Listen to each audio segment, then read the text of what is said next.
Teniente General del Ejército y Capitán General de la Tercera Región Militar. Hago saber, todo el personal afecto a los servicios públicos de interés civil queda militarizado. Se prohíbe el contacto con las unidades armadas por parte de la población civil. Dichas unidades repelerán sin intimidación ni aviso previo.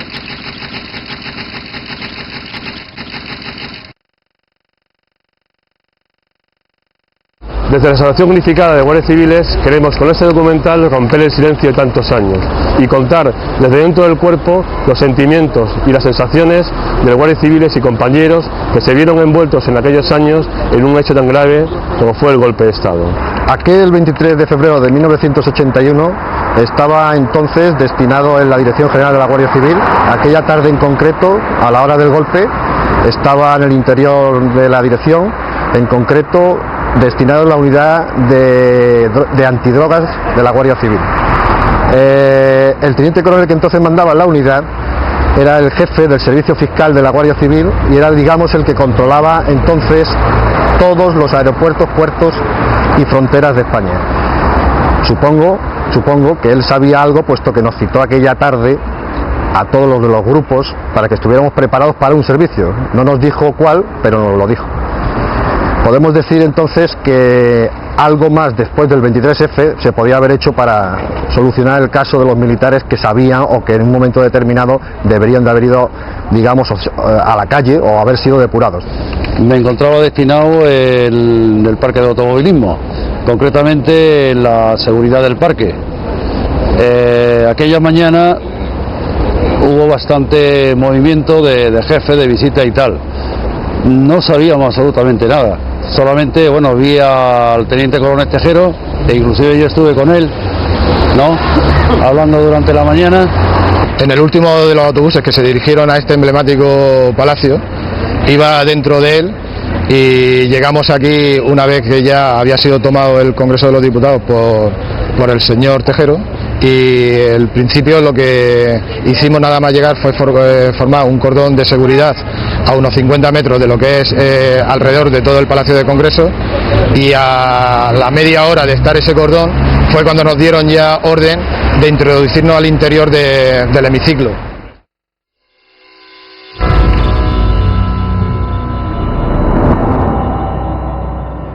Los antecedentes del golpe de Estado del 23 de febrero de 1981 hay que buscarlos en la transición democrática vigilada y nunca aceptada por los círculos militares y políticos franquistas, tremendamente poderosos en aquellos años.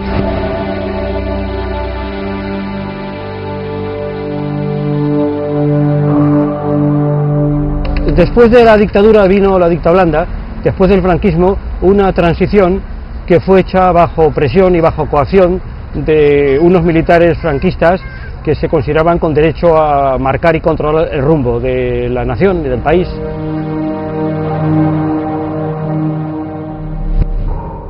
Los militares ultras se fueron creciendo y provocando cada vez más graves incidentes. Un día, un comandante del alto mando se negó a darle la mano al presidente Adolfo Suárez.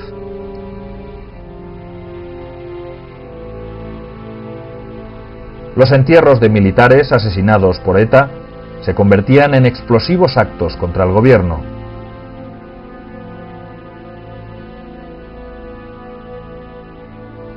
El general de la Guardia Civil, Atares, en noviembre de 1978, se permitía el lujo de acusar de traidor y masón al ministro de Defensa. Los militares golpistas han llegado a general. Los que hicieron el sedicioso manifiesto de los 100 de diciembre del 81, como Blas Piñar, como Cañadas, como otros, han llegado a general. Los de la Unión Militar Democrática han sido todos excluidos, postergados, pisoteados, y ninguno ha llegado a general. La escalada de provocaciones ultras prosiguió. Las vísperas del referéndum para aprobar la Constitución, se desmantela la Operación Galaxia, cuyo objetivo era tomar al asalto la sede del gobierno en el Palacio de la Moncloa. Los detenidos, el teniente coronel Antonio Tejero y el capitán de infantería Sáenz de Inestrillas. reincidentes y sin ningún tipo de seguimiento de sus actividades, serán luego los protagonistas centrales del 23F.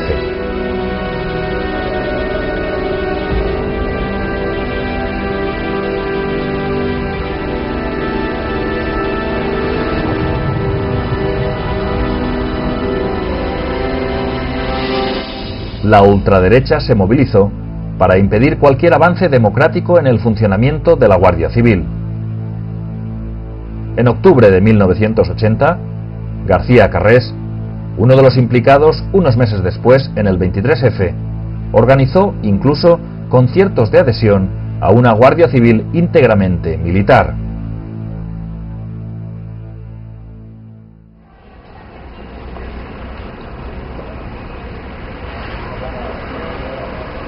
Aquella mañana, pues bueno, fue un día normal, como cualquiera. Solamente que observé la presencia del teniente coronel Tejero.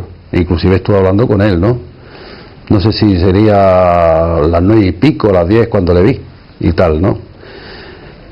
Observé que había llegado con un coche, recuerdo que era gris, la marca no la sé, inclusive en el interior había los anorak, ¿no?, que después se utilizaron como prenda para la toma del Congreso y tal, ¿no?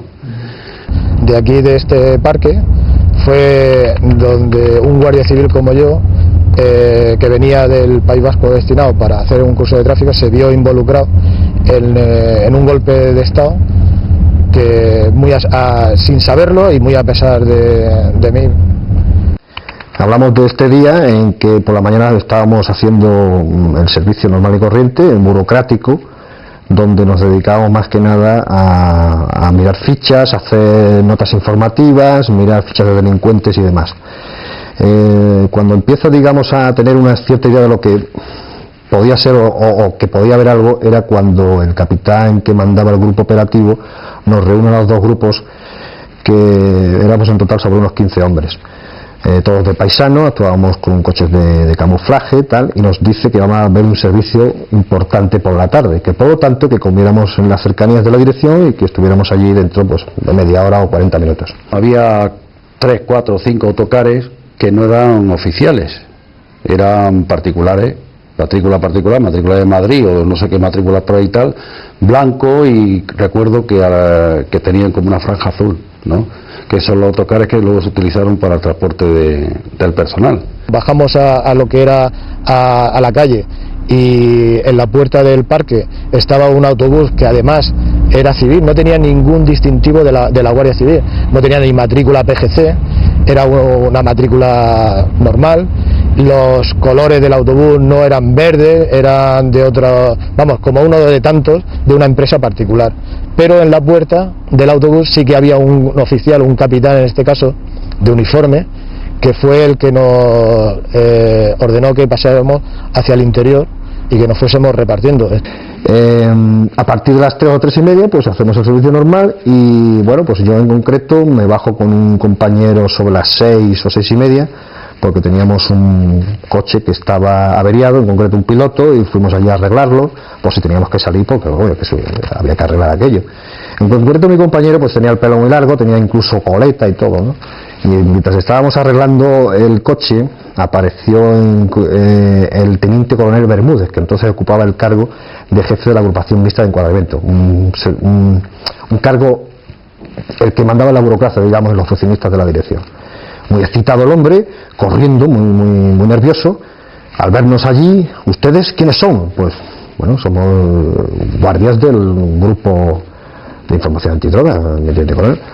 Pero, ¿qué hacen aquí? Súbanse ustedes hacia arriba y pónganse el uniforme. Nos quedamos un poco estupefactos, ¿no? Todos los compañeros subimos, estamos allí, no nos dicen nada, nos damos cuenta que la munición que nos habían dado y los cargadores para el tipo de arma que nos habían entregado no se ajustaban a lo que era la que utilizaban ese tipo de armamento.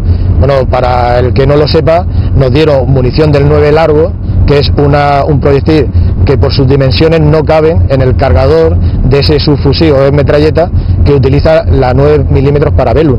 Se originó allí un mercado persa. porque entre todos íbamos cambiándonos, a ver, ¿quién tiene el 9 Parabellum? Pues yo, porque había otros compañeros que le habían dado otro tipo de armamento que sí era compatible con el 9 largo, pues estábamos ahí en el trasiego ese de cambiarnos una munición unos con otros y tal.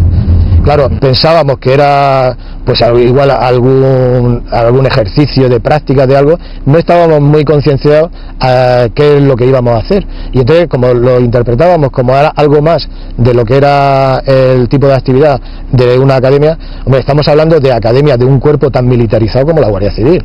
En cualquier momento te puedes movilizar con armas, con cualquier otro cometido. Nosotros seguíamos allí, pues qué pasará, qué no pasará, dónde iremos, qué es lo que haremos, que todavía no teníamos nada de ninguna idea de lo que íbamos a hacer, para nada. Es una cosa muy sintomática que íbamos escuchando la cadena SER, estaba con el tema de la votación en el Parlamento sobre la elección de Leopoldo Calvo Sotelo como presidente de gobierno. El periodista empezó a decir que, con voz ya así con un poco de excitación, a ver señores, que parece unas personas armadas, parece que son guardias civiles, se divisa de que son guardias civiles, que hay un teniente coronel, y entonces a partir de ahí fue cuando el capitán apagó la radio, se levantó y las palabras textuales que dijo: señores, en el Congreso de los Diputados está ocurriendo unos hechos muy graves y nosotros como fuerza de seguridad vamos a por todas. Todos los del grupo allí metidos en el despacho, que éramos cerca de 15 o 16 personas, más el capitán, el teniente coronel estaban en el despacho, no lo podíamos ver ni salir, no se le veía. ¿Qué ocurre aquí? Bueno, me imagino que lo que todo el mundo en aquel momento pues oyó y vio por la televisión, ¿no? El golpe en directo, como quien dice. Y llegado la hora, pues nos marchamos,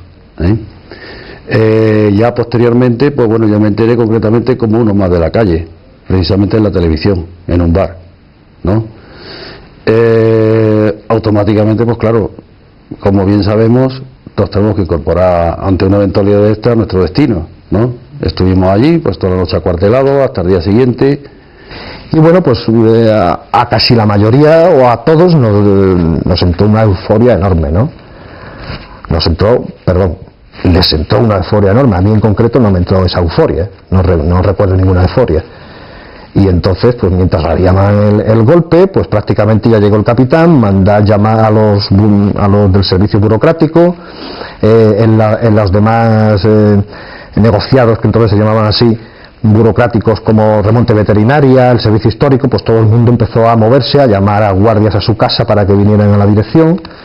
Esto en cuestión de como una hora y media, pues prácticamente la dirección bullía de actividad. Estaban casi todos los negociados abiertos, toda la gente por allí. Entramos a la puerta principal y nada más pasa el detector de metales. Hay una estancia a la izquierda, como si fuese un salón de espera o algo así, y había una montonera de armas cortas, de pistola y revólver.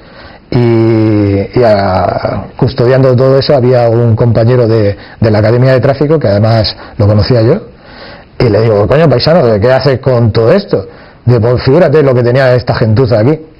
Claro, nos dicen eso, y yo lo que seguía pensando, porque habían desarmado ya al comando este terrorista, que ya no hacía falta que estuviéramos en el cordón de seguridad, que entrásemos al interior y algún cometido haríamos allí. El caso es que seguimos subiendo la escalera, y esa escalera terminaba en lo que es la tribuna de invitados en el anillo superior del hemiciclo. Y claro, cuando accedimos ahí, nos asomamos a la barandilla y vimos lo que había abajo, fue cuando ya nos dimos cuenta de que ahí no íbamos a capturar un comando terrorista, sino que en estos momentos los terroristas éramos nosotros, porque lo que estábamos haciendo era tomar por las armas la voluntad legal expresada por los ciudadanos, como fue el secuestro de un gobierno y de un parlamento completo. ¿Por qué la Guardia Civil sí y la policía no? ¿Qué tiene la Guardia Civil que no tenga, o qué tiene Tejero que no tenga Saya y Nestrilla? Tal vez la sumisión ciega a una orden legal o ilegal, pero que dice que da un mando, y que sin embargo en la policía pudiese ser que no. Esa es una de las dudas y una de las preocupaciones que yo tengo, y que nadie me saca de esa duda. ¿Qué es lo que pasa en la policía que no pasa en la Guardia Civil? ¿O qué pasa en la Guardia Civil que no pasa en la policía? Los generales están reunidos. Entonces me sorprendió y dije, qué cabrones, esto lo sabían todos. Es lo que se me ocurrió, vamos. Se me ocurrió decir eso, pero estos tíos que lo sabían todos, pero qué. Dice, además, se ha montado un follón de miedo aquí ahora mismo en la puerta porque ha habido un periodista, por lo visto, que ha echado una foto, ha intentado hacer una foto, han visto los de las guardias de la puerta que han visto un flash, tomando fotos de la actividad dentro del patio, y parece ser que no quieren que se conozca que la actividad que había allí y las fuerzas que había en el patio, y han ido detrás de la muerte, vamos, están dando una batida por aquí pidiendo identificaciones a todo el mundo, a ver si lo logran localizar, a ver si ha salido la foto bien o no, a ver qué es lo que... Nunca debe de prevalecer lo que es la opinión de un militar sobre lo que es un gobierno legalmente constituido. Para nada estoy de acuerdo en ello, y en ese momento pues veía que, aparte de ser un miembro activo de los que estaban secuestrando un gobierno y un parlamento, pues iba a ser también una víctima de algo que nunca en su cabeza había pasado de hacerlo.